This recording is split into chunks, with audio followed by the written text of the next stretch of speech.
Check this out. Trump's really fired up at Putin, right? The situation's taken a wild turn in U.S. Russia dynamics. Yep, absolutely. I mean, it's not every day you see Trump, who used to be all buddy-buddy with Putin, suddenly flipping the script. Is that right?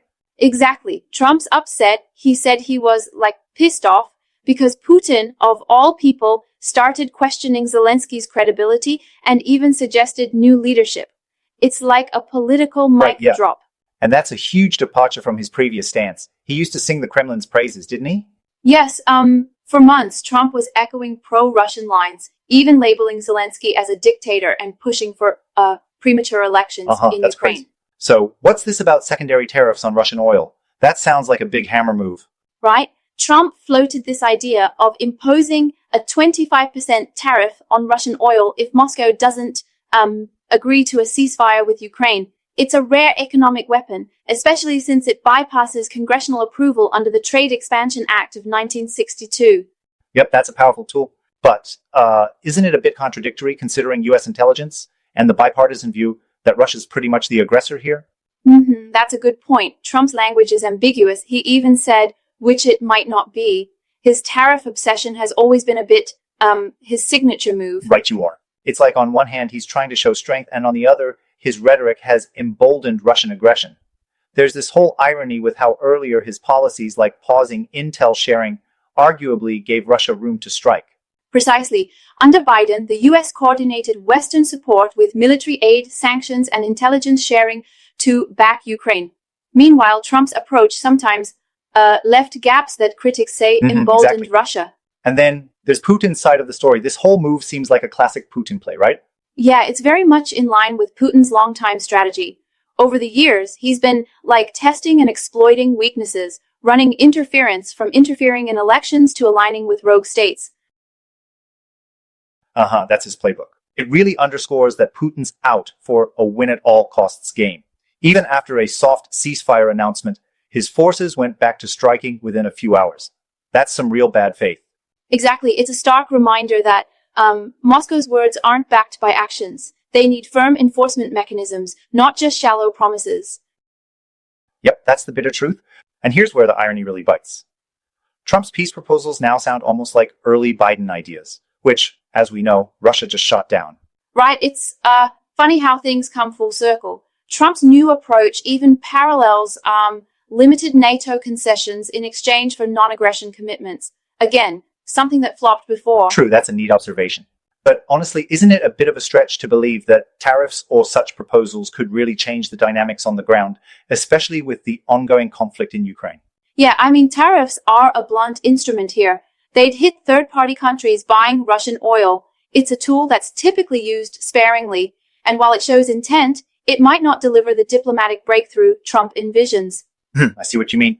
So it sounds like Trump's late realization, feeling that he's been played, is now colliding with the broader consequences for U.S.-Ukraine support and global credibility.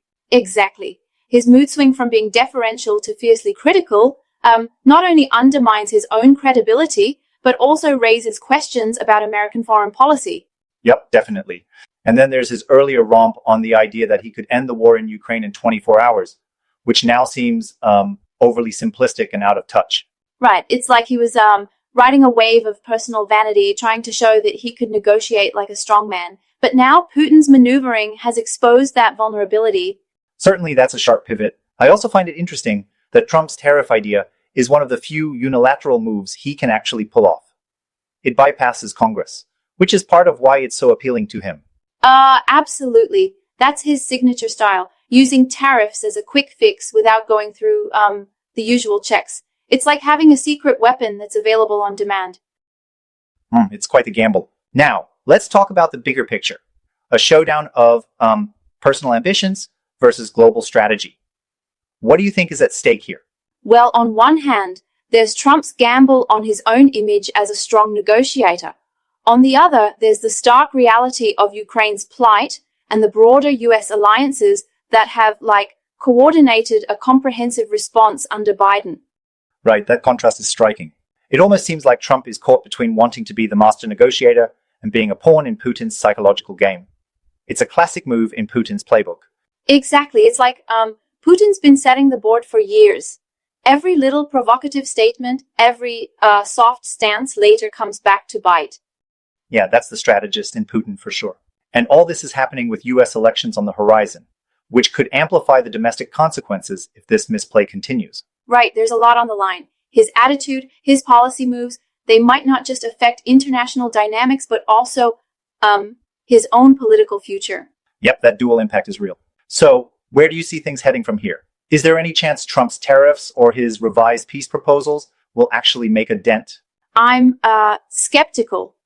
The tariff threat, while symbolically strong, might not have the intended impact given the complexity of global oil markets and the already hard stance on Russia internationally. Seems a bit of a high-risk move. And it also puts him on a collision course with the international consensus on the aggressor here, further isolating his position. Exactly. It could backfire by deepening the rift not only with U.S. allies, but also with Ukraine supporters. Yeah, that's a solid point. I wonder, though, if this outburst could push Trump to rethink his previous narratives, or is it any different? A kind of temporary anger that fades away. That's the million-dollar question. It's tough to say, but if his latest move, like the proposal of secondary tariffs, is any indication, it might just be another chapter in this ongoing drama rather than a true reformation of policy. Right, I can see that. It really highlights how personal vanity and political maneuvering can completely derail coherent strategies. I mean, it's a tough pill for any leader to swallow when they realize they've been, well, played. Absolutely. And this incident may finally force Trump to choose. Either stand firmly against autocracy or remain a pawn in Putin's long game.